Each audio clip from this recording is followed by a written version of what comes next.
నేరుగా సభలోకి పోదాము అన్నాడు. లేదు సార్ కొంచెం ఏర్పాట్లు కదా!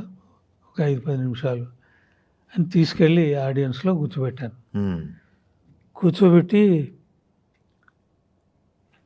కర్టెన్ ఓపెన్ చేసి హ్మ్. 'నందమూరి చందమామ పుట్టినరోజు' అని పాట పెట్టాను. ఆ! డాన్స్. ఆ! 6 మంది డాన్సర్సు ఆ! పాట పెట్టేసరికి కూల్ అయిపోయాడు అట్లా కూర్చొని. ఓకే. ఆ డాన్స్ 10 నిమిషాలు. ఆ! ఆయన వెళ్ళిపోతా అని చెప్పాడు నాకు.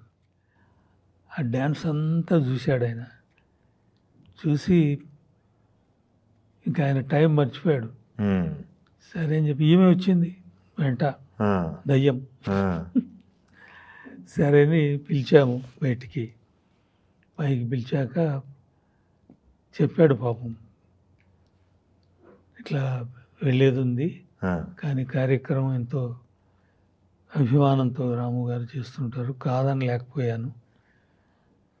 కొంచెం తొందరగా వెళ్ళే ఇది ఉంది అన్నాడు అని చాలా మాటలు మాట్లాడాడు ఆ రోజు. హ్మ్. ఇంత అభిమానంతో ఈయన చేస్తాడు. నేనేం ఏమి చేయలేకపోయినా ఆయనకు ఓకే. వేదిక మీద అన్నాడు. హ్మ్.